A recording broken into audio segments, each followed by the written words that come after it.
Why dark chosen ones are forged by rejection, not validation. Let me ask you something you might never have dared to ask yourself. What if the very pain that broke you was, in fact, your spiritual calling card? What if rejection wasn't a curse placed upon your soul, but the divine secret signature, marking you as one of the rare ones? You see, most people think the chosen ones are loved, praised, celebrated. They imagine spiritual greatness comes with applause, validation, and acceptance. But the truth is far more raw. The truth is that the ones who are truly chosen, the dark chosen ones, are not recognized by the world. They are rejected by it, not once, not twice, but again and again and again, until something ancient is awakened in them. I know this truth not just intellectually, I know it in my bones. I felt the cold sting of being ignored when you scream your soul's truth.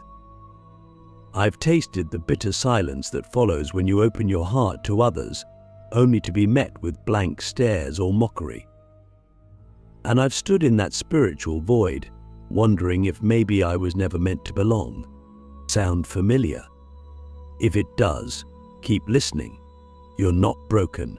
You're being forged. You are not cursed. You are being carved into something indestructible.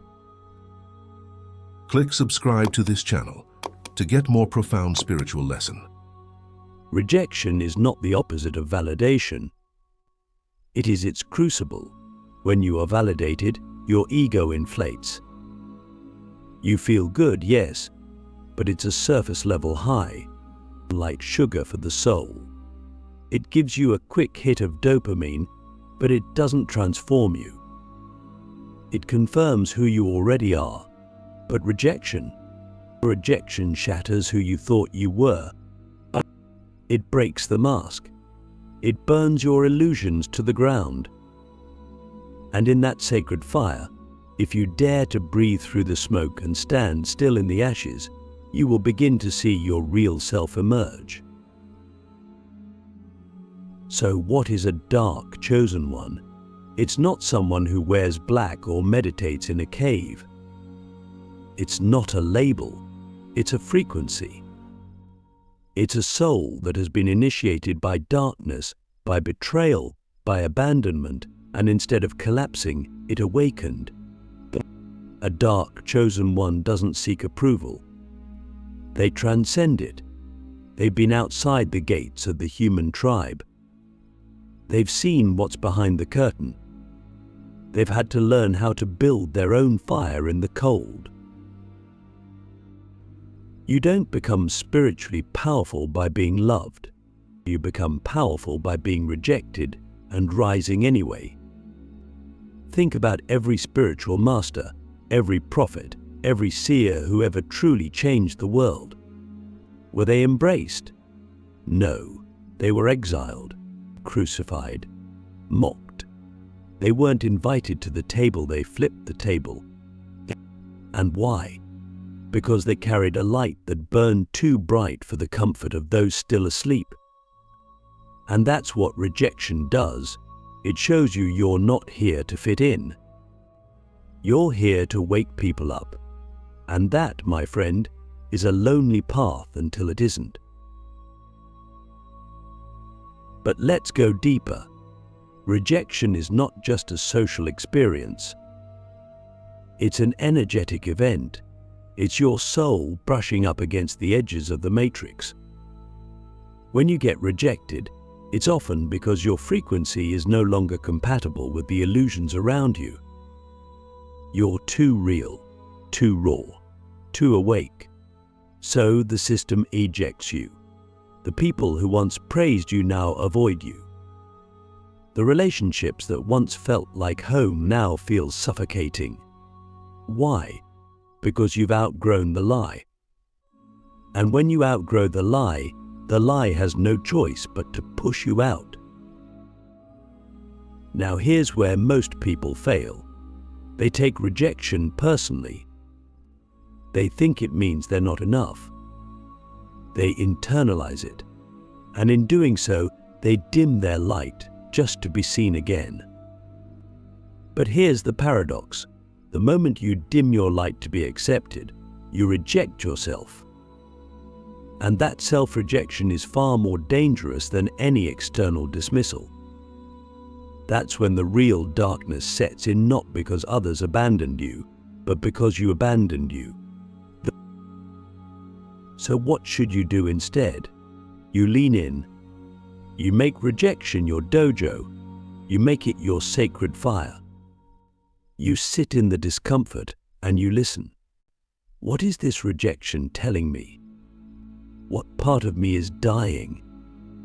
What part of me is being born? These are the questions the dark chosen ones ask. Not why don't they love me, but why am I still trying to earn love from those who cannot even see me? And that's the turning point. When you stop chasing validation, something miraculous happens. You begin to validate yourself. You start to hear the whisper of your soul again. The one that says, you were never meant to fit in. You were meant to reveal. And that's the first real taste of spiritual power, not the kind that dominates others, but the kind that turns you into a living mirror, a presence so rooted, others feel exposed in your light. Let me ask you another deep question. What if every person who ever rejected you was unconsciously playing their role in your awakening? What if the heartbreaks, the betrayals, the ghostings, the slander were all sacred actors hired by your soul to show you what you're really made of? Would you still see yourself as a victim? Or would you rise like a phoenix, not in spite of the rejection, but because of it? There's a reason the dark chosen ones often walk alone. It's because their path is not meant to be walked with the many. Their path is carved through inner silence, through nights of the soul that feel like lifetimes. And yet, through that darkness, they develop an inner knowing so deep, no one can take it from them. That's the gift of rejection. It forces you inward. It forces you to meet the one person who can never leave you, yourself. And when you meet yourself, truly you begin to remember. You remember that you didn't come here to be liked. You came here to liberate, to challenge, and to awaken. And that mission is messy. It's painful. It's lonely, but it is real. And in a world full of illusions, being real is the rarest thing of all.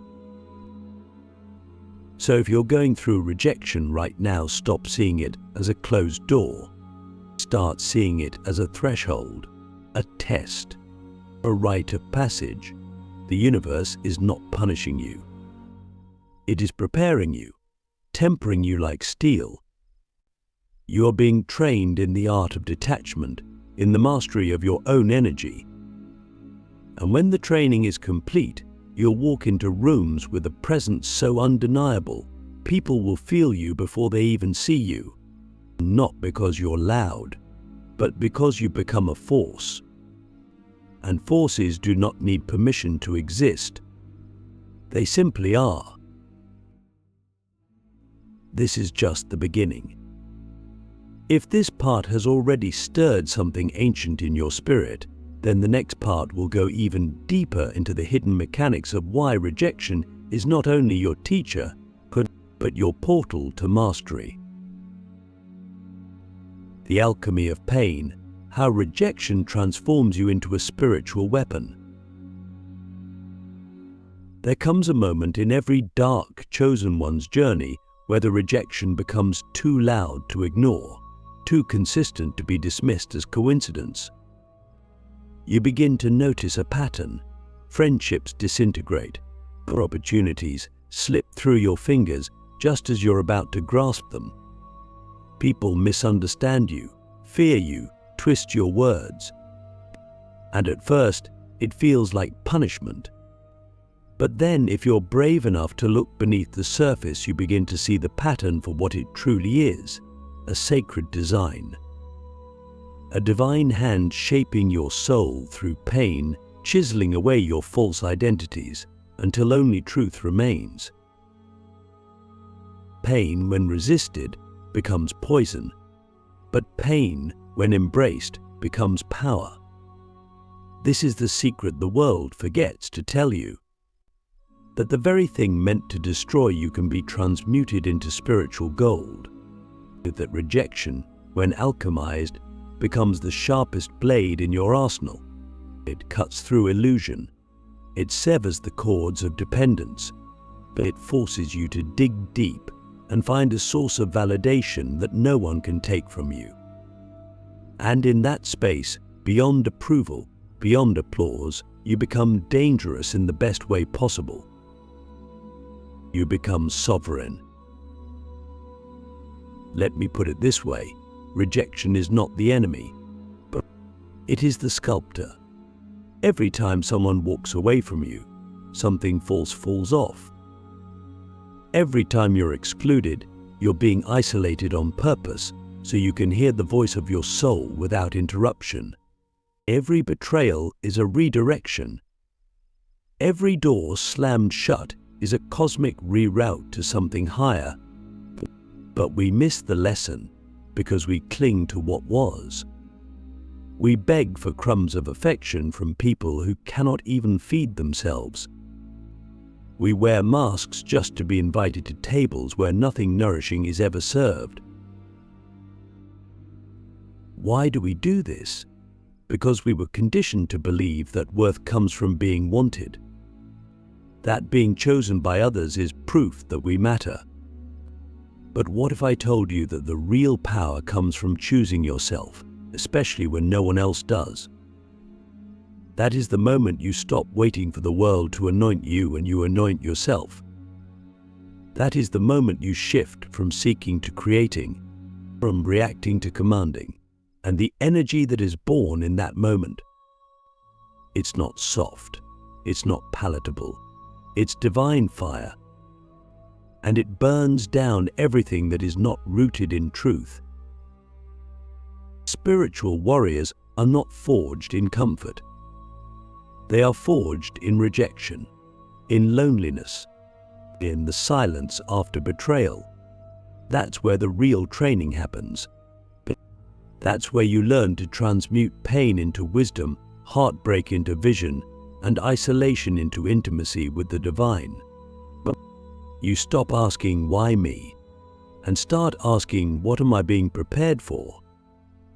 Because let's be honest, if you were meant for a life of ease, you wouldn't be hearing these words right now. You wouldn't be drawn to this path. You wouldn't be feeling that quiet knowing in your chest, the whisper that says, you're different and you've always known it. So how do you actually transmute rejection into power? You stop running from it. You sit with it. You feel every ounce of what it brings up. The shame, the anger, the grief.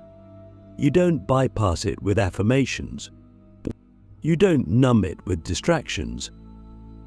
You let it wash over you like a wave. And when it's done crashing, you pick through the wreckage and see what survived. That's the gold. That's the part of you that's real. That's the weapon being forged. And then you do something radical. You thank the rejection. You bless it. You honor it as your teacher. Because you realize it wasn't sent to hurt you. It was sent to strip you down to the core of your being, to remove everything that was not yours to carry, and to awaken the part of you that no longer needs to be seen to shine. The part of you that becomes a lighthouse, not a mirror. Let me ask you a question that might shake you. What if the very people who rejected you were unconsciously protecting you from a smaller version of your destiny? What if they had to leave so you could finally stop shrinking? What if every no you received was the universe shouting, "Not here, not yet. Go deeper." And what if the deeper you go into yourself, the more powerful you become, not in a way that dominates, but in a way that liberates? This is the alchemy. Rejection breaks you open. But it is in the breaking that the light gets in. And if you let that light rearrange you, if you let it melt away your need to be accepted, you will emerge not as a victim, but as a spiritual weapon. Not to harm, but to heal. Not to destroy, but to disrupt. Because sometimes disruption is the only way to awaken a sleeping world. And make no mistake, the world is asleep. It's addicted to validation, addicted to comfort, addicted to illusions of connection that never require depth. But you've been chosen for something else, something rarer, something real. And the pain you've been carrying, it's not a punishment, it's a blueprint. The gift in the shadows, why being overlooked is your greatest advantage. There's a strange kind of power in being unnoticed. A sacred gift hidden in the experience of being overlooked, passed by, underestimated. It doesn't feel like a gift at first. In fact, it feels like invisibility. Like being on the outside of life, watching others be picked, praised, promoted, while you sit in the quiet corners of existence wondering why no one sees you. But if you stay in that silence long enough, if you stop trying to scream over the noise of the world, and instead begin to listen to what's rising within you, something shifts. You begin to see that being ignored has protected you, that being unseen has been your sanctuary, that the shadows have been your womb, not your tomb. Because when you're overlooked, you're left alone.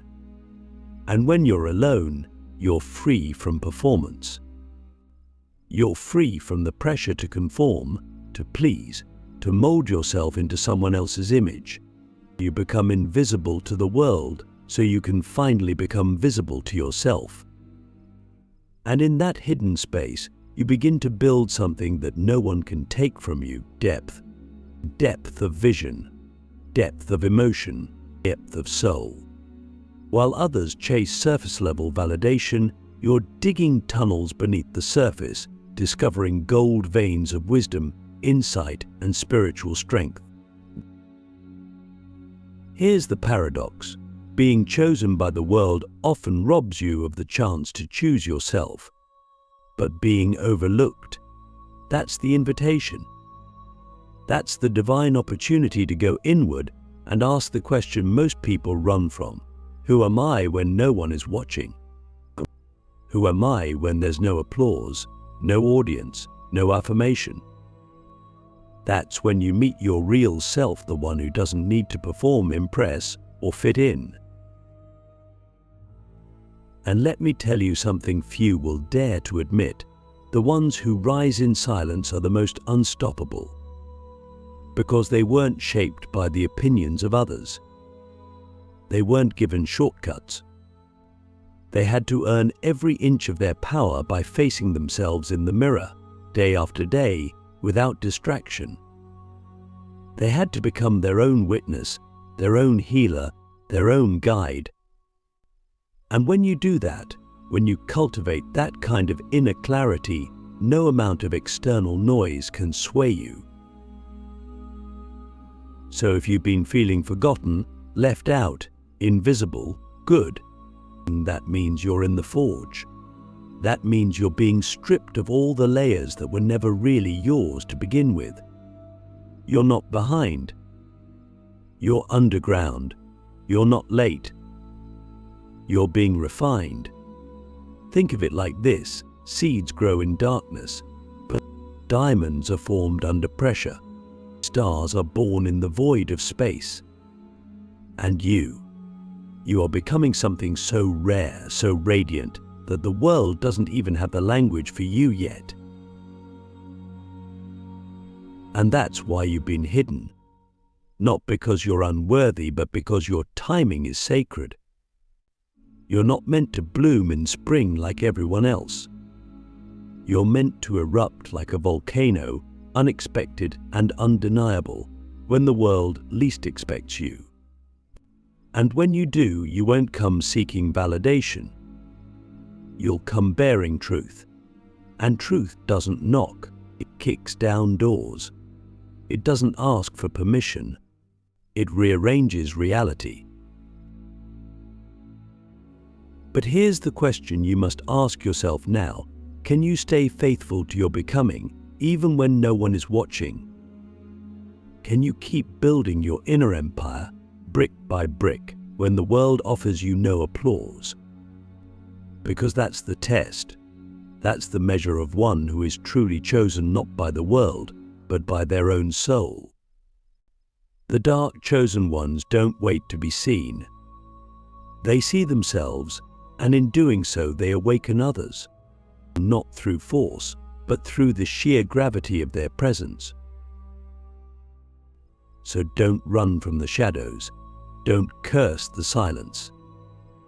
Don't resent the invisibility. These are the sacred tools of your becoming. This is your initiation. This is your edge. Because when the time comes, and trust me, you won't just be noticed.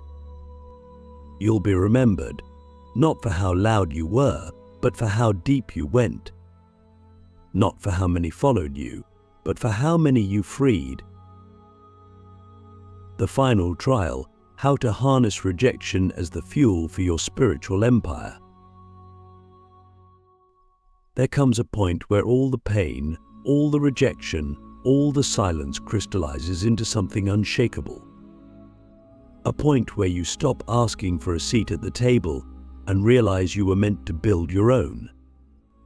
This is the final trial of the dark chosen one, the moment when you stop trying to fix the world that never saw you and instead begin to create the world that needs you. Not from a place of revenge, not from bitterness, but from a place of deep, sacred clarity. The kind of clarity that only those who have survived the darkness can carry. You see, rejection is not the end of your story. It's the beginning of your legacy. It is the raw material, the fuel, the sacred fire that you can use to build something no one else can replicate: your spiritual empire. And I don't mean empire in the traditional sense of power or status. I mean the empire of your inner world, your unshakable peace, your soul's mission, your truth, fully embodied. That's the real wealth. That's the real success. And it's forged not by comfort, but by confronting everything that once made you feel small. Think about it. Every time you were rejected, you were redirected to something deeper. Every time you were told you're too much, you're not enough, you don't belong, you were being handed a mirror, not to reflect back their judgment, but to show you what still needed to be healed. And when you stop seeing these moments as personal attacks and start seeing them as tools, everything changes. You take back your power, or you stop waiting for external permission to rise. You begin to move differently. This is where the spiritual empire starts to form. It begins in your habits, in your energy, and in your choices. You no longer chase people who can't see your value. You no longer water down your truth to be digestible. You speak with conviction, not for applause, but because it is who you are. And the people who are meant to hear you, they'll feel it in their bones. And because energy never lies, and a soul that's been tempered by rejection emits a frequency that cannot be faked. But here's the deeper truth. Your empire doesn't need followers. It needs alignment. It needs devotion to your mission, even when no one is clapping. It needs discipline to keep going even when the path is unclear. Because if you wait until you're recognized to take yourself seriously, you will never make it. You must crown yourself in the dark. You must declare, "I am the one," not out of arrogance, but out of remembrance. Because you are. You've always been. So how do you harness rejection as fuel? You use it to sharpen your focus. You use it to cut away the distractions, the illusions, the noise. You stop explaining yourself. You start embodying. You stop chasing closure. You start creating your own doors. Rejection gives you something precious: freedom. Freedom from needing to be liked. Freedom from being predictable, but freedom to be the full, raw, unapologetic expression of your soul without waiting for someone to clap for it. And when you move from that place, everything changes. You attract differently. You speak differently. You walk into rooms not needing validation, but offering truth. And people feel it. They may not always understand it, but they'll never forget it. Because your presence speaks of something ancient, something earned, something real. So here's the final question I leave you with. What could you create if you stopped running from rejection and started using it as your spiritual fuel? What kind of world could you build if you finally accepted that the pain was your permission slip, not your prison? That's the edge. That's the power. That's the path of the dark chosen one. And if you're hearing this now, it means you've already been called. The only question is, will you answer?